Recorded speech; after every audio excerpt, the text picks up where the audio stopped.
ketika gema keputusasaan membisikkan, "Ya Allah, aku sudah tak tahu harus bagaimana dengan ujian hidup ini."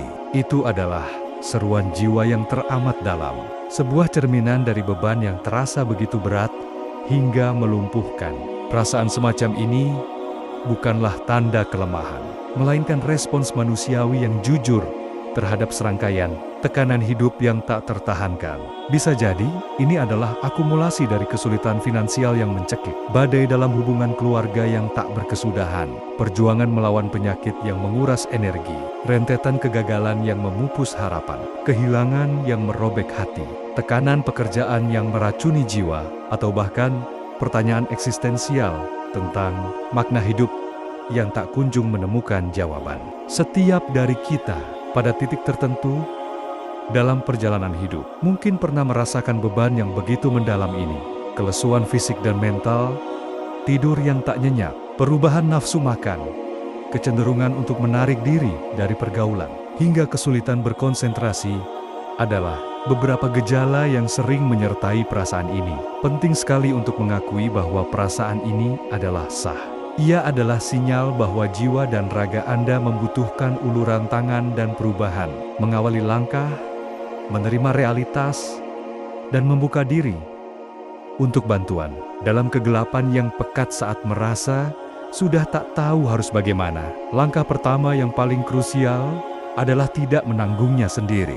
Mengakui kebutuhan akan bantuan bukanlah sebuah kelemahan, melainkan manifestasi kekuatan yang luar biasa. Izinkanlah diri Anda merasakan segala emosi yang berkecamuk di dalam. Ini mungkin terdengar paradoks, namun memberi ruang bagi kesedihan, kemarahan, ketakutan, atau kebingungan tanpa berusaha menekan atau berpura-pura baik-baik saja adalah esensi dari penerimaan. Proses penerimaan inilah yang menjadi fondasi awal menuju penyembuhan. Anda bisa mencoba menuangkan segala pikiran dan perasaan yang mengganggu dalam sebuah jurnal, membiarkannya mengalir tanpa sensor, atau bicarakanlah isi hati Anda dengan satu atau dua orang terpercaya, teman, anggota keluarga, atau mentor yang Anda yakini dapat mendengarkan tanpa menghakimi.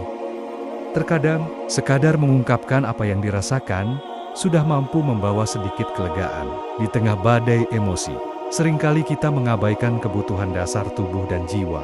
Padahal, prioritaskan kesehatan mental dan fisik Anda adalah kunci. Usahakan untuk mendapatkan tidur yang cukup, antara 7 hingga 9 jam setiap malam. Karena kurang tidur hanya akan memperburuk suasana hati dan kemampuan Anda menghadapi masalah. Pilihlah makanan yang bergizi, perbanyak konsumsi buah, sayur, dan protein, serta hindari makanan olahan yang tidak mendukung kesejahteraan Anda. Jangan lupakan kekuatan gerakan fisik. Olahraga ringan seperti berjalan kaki, yoga, atau peregangan sederhana dapat membantu melepaskan endorfin yang mengurangi stres. Terakhir, batasi paparan terhadap hal-hal negatif, seperti terlalu banyak waktu di media sosial, berita yang menyesakkan, atau lingkungan yang toksik jika memungkinkan. Namun, jika perasaan tidak tahu harus bagaimana ini telah berlarut-larut, mengganggu fungsi sehari-hari, atau bahkan disertai pikiran untuk menyakiti diri sendiri, mencari bantuan profesional adalah langkah yang tidak bisa ditawar. Seorang psikolog atau konselor dapat membimbing Anda untuk memahami akar permasalahan, mengembangkan strategi adaptasi yang sehat, dan memproses emosi yang sulit melalui terapi bicara yang sangat efektif.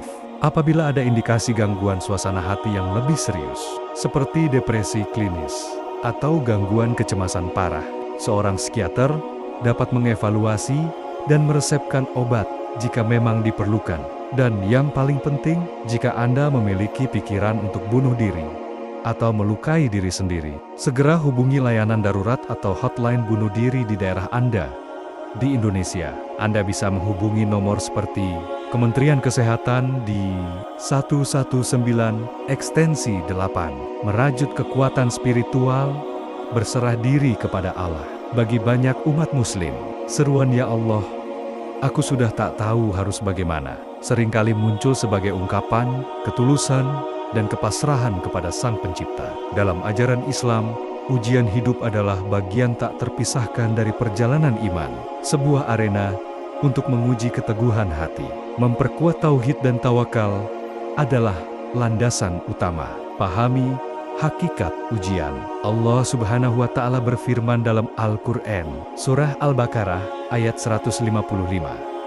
Quran Surah Al-Baqarah ayat 155. Dan sungguh akan kami berikan cobaan kepadamu dengan sedikit ketakutan, kelaparan, kekurangan harta, jiwa, dan buah-buahan. Dan berikanlah berita gembira kepada orang-orang yang sabar. Ujian bukanlah tanda bahwa Allah membenci Anda, melainkan sebuah cara untuk menguji keimanan, meningkatkan derajat, dan menghapus dosa. Ini adalah bentuk cinta dan perhatiannya. Kemudian, hadirkan tawakal sepenuhnya. Tawakal berarti berserah diri kepada kehendak Allah setelah melakukan usaha terbaik. Ini bukanlah kepasrahan tanpa usaha, melainkan sebuah keyakinan teguh bahwa Allah akan memberikan jalan keluar dan hasil terbaik. Setelah Anda berupaya sekuat tenaga, saat Anda merasa tak berdaya, tawakal berarti meyakini bahwa Allah Maha Tahu jalan keluar, bahkan ketika Anda tidak bisa melihatnya.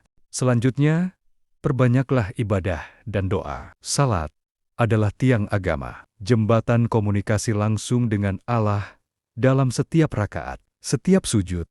Anda dapat mencurahkan segala keluh kesah, memohon petunjuk, dan mencari ketenangan. Panjangkan sujud Anda, karena itu adalah posisi terdekat seorang hamba dengan Tuhannya. Dan panjatkan doa-doa yang tulus dari lubuk hati. Dizikir, mengingat Allah melalui untayan kalimat-kalimat suci, memiliki kekuatan menenangkan hati. Bacalah, La ilaha illallah, subhanallah, walhamdulillah, wala ilaha illallah, wallahu akbar, atau hasbunallah, wa nikmal wakil, cukuplah Allah bagiku. Dan dialah sabok baik pelindung. Membaca Al-Quran adalah petunjuk hidup dan obat bagi hati yang gundah. Carilah ayat-ayat tentang kesabaran, pertolongan Allah, dan hikmah di balik setiap ujian. Dan yang terpenting, doa adalah senjata paling ampuh seorang Muslim. Berdoalah dengan sungguh-sungguh, bahkan jika kata-kata Anda tak terangkai indah. Sampaikan kepada Allah segala yang Anda rasakan, keputusasaan, kebingungan, dan harapan. Yakinlah bahwa Allah Maha Mendengar dan Maha Mengetahui. Ingatlah doa Nabi Yunus saat dalam kegelapan. La ilaha illa anta subhanaka ini, kuntu minadz zolimin. Tidak ada Tuhan selain Engkau. Maha suci Engkau, sesungguhnya aku termasuk orang-orang yang zalim. Atau doa Nabi Ayub dalam sakitnya. Ani masaniyad duruwa, anta arhamur rahimin. Sesungguhnya aku telah ditimpa kemudaratan. Padahal Engkau adalah Tuhan yang Maha Penyayang di antara semua penyayang. Ada pula doa umum untuk dimudahkan urusan. Allahumma la sahla, illa ma ja'altahu sahla, wa anta tajalu hazana idzashita sahla. Ya Allah, tidak ada kemudahan kecuali apa yang Engkau jadikan mudah, dan Engkau menjadikan kesedihan kesulitan. Jika Engkau kehendaki, pasti akan menjadi mudah. Terakhir, bersabarlah dan berhusnuzan kepada Allah. Sabar bukanlah pasif. Ia adalah menahan diri dari keluh kesah dan kemarahan saat cobaan datang. Secara aktif menahan diri dari keputusasaan dan terus berusaha. Ingatlah, Allah bersama orang-orang yang sabar. Dan husnuzon atau berprasangka baik kepada Allah adalah keyakinan bahwa di balik setiap ujian ada hikmah dan kebaikan yang telah Allah rencanakan untuk Anda. Meskipun saat ini Anda belum dapat melihatnya, mungkin ujian ini akan menguatkan Anda, mendekatkan Anda kepadanya, atau membuka pintu rezeki yang tidak terduga, merancang langkah maju, strategi praktis untuk pemberdayaan diri. Setelah Anda mulai mengelola emosi dan mencari dukungan, ada beberapa strategi praktis yang dapat membantu Anda merasa lebih berdaya dan bergerak maju. Seringkali, perasaan tidak tahu harus bagaimana muncul karena masalah terasa begitu besar dan menakutkan. Cobalah untuk memecah masalah menjadi bagian-bagian kecil. Tulislah semua hal yang membebani Anda. Kemudian, ambil satu masalah dan pecahlah menjadi langkah-langkah yang lebih kecil dan bisa dikelola. Misalnya, jika masalahnya adalah keuangan. Langkah pertamanya mungkin membuat daftar semua utang, lalu mencari informasi tentang opsi restrukturisasi, atau mencari pekerjaan sampingan. Jangan mencoba menyelesaikan semuanya sekaligus. Fokuslah pada satu langkah kecil hari ini, lalu satu lagi esok hari. Ketika rencana awal tidak membuahkan hasil, penting untuk mencari solusi kreatif dan fleksibel. Jangan terpaku pada satu jalur saja. Ajaklah teman atau anggota keluarga untuk bertukar pikiran. Kadang, perspektif orang lain dapat membuka jalan baru yang tak terpikirkan. Bersedialah untuk mengubah rencana atau tujuan, jika memang itu yang terbaik. Terkadang, jalan keluar yang Allah berikan tidak sesuai dengan yang kita bayangkan. Membangun jaringan dukungan juga sangat esensial, karena manusia adalah makhluk sosial yang membutuhkan koneksi. Jangan ragu untuk meminta bantuan atau sekadar teman bicara dari keluarga dan teman. Komunitas keagamaan seperti masjid atau majelis taklim juga dapat menjadi sumber dukungan spiritual dan sosial yang kuat. Jika masalah Anda spesifik, bergabung dengan kelompok dukungan misalnya untuk orang yang berduka atau dengan penyakit tertentu dapat sangat membantu, karena Anda akan bertemu orang-orang yang memahami persis apa yang Anda alami. Saat merasa kewalahan, seringkali itu karena kita mengambil terlalu banyak beban. Belajarlah untuk menentukan batasan dan prioritas. Jangan ragu untuk mengatakan tidak pada permintaan atau komitmen yang akan menambah beban Anda. Fokuslah pada hal-hal yang benar-benar penting dan yang masih dalam kendali Anda. Terakhir, dan mungkin yang paling sulit, adalah bersabar dengan proses. Perubahan dan pemulihan membutuhkan waktu. Tidak ada jalan pintas menuju kelegaan total. Akan ada hari-hari baik dan hari-hari buruk. Yang terpenting adalah terus bergerak maju. Meskipun perlahan, jangan berputus asa. Dan yang tak kalah penting, rayakanlah setiap kemajuan kecil yang Anda capai. Setiap langkah, sekecil apapun, adalah sebuah kemenangan. Akui dan hargai usaha Anda. Ingatlah, Anda tidak berjuang sendirian. Perasaan "Ya Allah, aku sudah tak tahu harus bagaimana" adalah pengalaman universal yang dialami banyak orang. Nabi-nabi terdahulu, orang-orang saleh, dan bahkan individu-individu di sekitar kita saat ini. Semuanya menghadapi ujian dan merasa kewalahan pada suatu titik. Allah Subhanahu wa Ta'ala berfirman, "Maka sesungguhnya bersama kesulitan ada kemudahan. Sesungguhnya bersama kesulitan ada kemudahan." Quran Surah Al-Insyirah.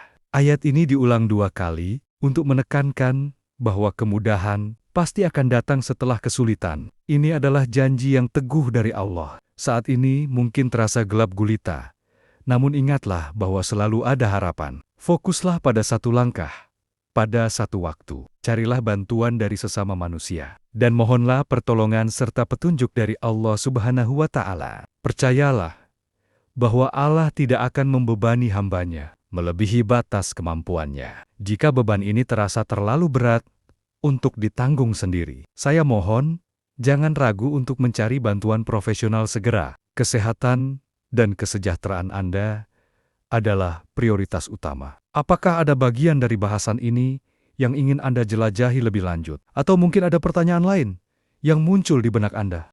Demikianlah pembahasan kita kali ini di Pengingat Hidup. Semoga apa yang telah kita pelajari bersama hari ini bisa menjadi ilmu yang bermanfaat, yang menambah keimanan kita, dan menjadi pengingat nyata dalam setiap langkah kehidupan kita. Ingatlah bahwa setiap pengetahuan adalah cahaya yang menerangi jalan kita menuju ridha Allah Subhanahu wa Ta'ala.